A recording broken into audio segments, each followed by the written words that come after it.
see behind me, that has all changed. Police earlier. Take a look over here. People are running. People are running. People are throwing things, water bottles at police. People are throwing things at police in riot gear. They're moving. Innocent people. Okay, we definitely have an intense situation happening right here, Mackenzie.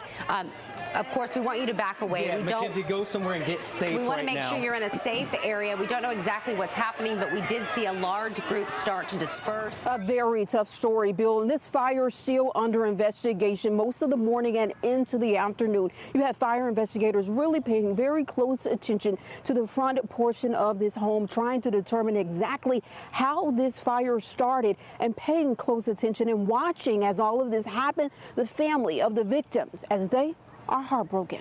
Laura, right here on Anderson Drive in Six Forks here in Raleigh, and we were actually headed to another tree down, a report of another tree down, and this is what we came across here. You can see this tree, or parts of it, just stretched across this roadway here, blocking most of the roadway, Six Forks to Anderson. And just look at this. This is huge, blocking again just a piece of this roadway. So some of these folks waking up this morning, seeing this, they're going out running and noticing this piece of a tree here stretched across this roadway right at the intersection of Anderson Drive and Six Forks. So I'm sure folks will be getting out here soon to clear this all out, but this tree, I'm sure, had something to do with this weather conditions that we saw throughout the night and early this morning. But a piece of this tree just coming down here, stretching across this roadway right here at the intersection of Anderson Drive and Six Forks Road here in Raleigh. So, of course, we're just going to keep going through this area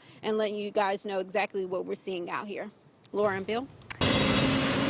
Felicia, this is all truly heartbreaking. I had the chance to speak with 20-year-old Trevor Van Dyke's loved ones and classmates here at North Carolina Central University, and those students say they are saddened and shocked by Trevor's death. His family says they can't believe it's real. Robert Moore was at a loss for words. Words can't even explain. Trying to understand grief, a task proving too heavy to handle.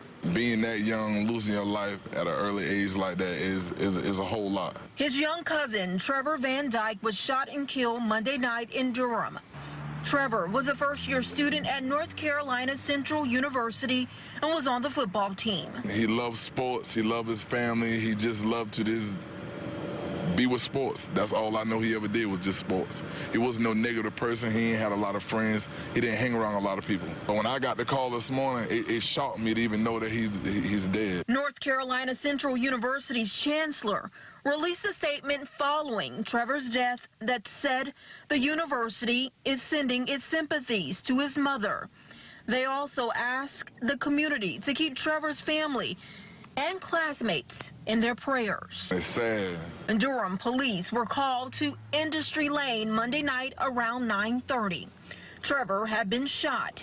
When police arrived, he was already dead.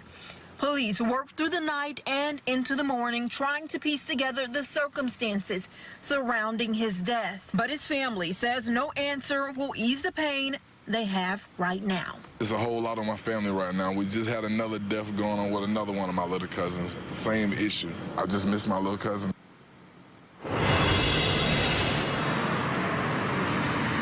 There was a party to the polls event scheduled here at the university a little bit earlier this morning. That was canceled due to this shooting investigation. The university also announced that there will be a campus vigil. The date hasn't been released yet, but of course we'll keep you updated on that information. And of course, if you have any info that could help Durham police with this investigation, give them a call. Live in Durham, Jamice Price, CBS 17 News. First responders, just like law enforcement and firefighters. We're first responders and essential employees to the community. We're public servants, but we're first responders to child maltreatment. Unfortunately, COVID-19 hasn't stopped child abuse, meaning their service is needed in the midst of this crisis. According to the Assistant Director of Child and Family Services, on average, Durham County receives about 350 reports of child abuse or neglect a month. From March 6th through March 28th, Child and Family Services received 127 reports. They're investigating 90. On Monday, 11 new reports came in. We have unfortunately had to remove children since school has been released. These things are still happening. Although we have this pandemic, business. And the way they're conducting business has been especially challenging for this department. A malware attack last month disrupted computer services and phone lines, including a very important number. Getting the calls in through our hotline has been non-existent since March the 6th, when we had our cyber attack. So we are relying on calls going to 911 and then 911 calling us with the numbers of the reporters. And from there, they investigate those claims with a home visit. That process also different. We're asking those additional questions. Are they having any symptoms? Are any of the children in the home having any symptoms? If the answers are yes, we still have to ensure that those children are safe. So some conventional type interviewing is happening. The best story, Bill, and it really started with this social media post right here, and from here it turned into this, a full-fledged flower shop in the middle of the Dunn Community Center. And the goal here is for these flowers to lift spirits and deliver smiles to seniors in Central North Carolina. 1,436. That's the amount of people who will experience the power of fresh flowers today. From Holly Springs to Apex to Garner to Warsaw. And these are some of the places where those beautiful bouquets will be delivered. Look at these vases. They got the ferny in them, the carnations. And this is Jeffrey Sorrells. He organized Project Not Forgotten with a simple call out on social media to remember the people in nursing homes by giving them a gift that brings joy, healing, and love. Flowers. Oh my God, it'll let them know that they are being thought of. But it was a nurse in the nursing home care that takes care of these patients every day. She said, our patients are not dying of COVID, they're dying of non-existence. Each resident in the nursing home will receive flowers inside a vase. Caregivers will too. Residents will also receive handwritten cards from kids. And to make this all happen really took the power of volunteers and donations from the community. A reminder that we're all in this together. When you got a little kid comes in and says, Mr. Jeffrey, I want to give you some money, and it's 3 $1 bills, that's pretty powerful.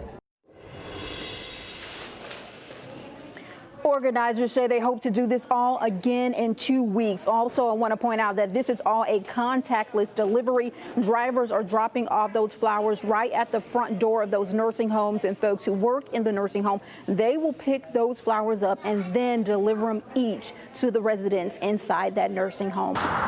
Felicia, it could be 3 p.m. before customers see any relief, and we've been talking about that crash that sparked the chain of events all morning, and I want to show you, this is where that accident happened. Here are pieces of debris, pieces of the car that's left behind. So this accident impacting the people who were in that car, also impacting people in this community and Durham students. Inside City Market Barber Shop, you can hear the sounds of shears, clippers, and a lot of chatter. Brothers come here all the time. Everybody talks about it. And this week, the talks got tough. Candid conversations about race and social inequality. This barbershop offered a safe space for black men to express their concerns with others who can relate. People are just tired now. And young black men, it's sad that we have to be scared every day we walk out the house and go somewhere not knowing if we're going to make it back home just because of the color of our skin. Richard Bowden owned City Market Barbershop in downtown Raleigh. He said George Floyd's death was the tipping point. So he understands why people are protesting and demanding change. His shop's windows were even busted out following the unrest in Raleigh over the weekend. When you're quiet and they don't hear you, you got to make some noise.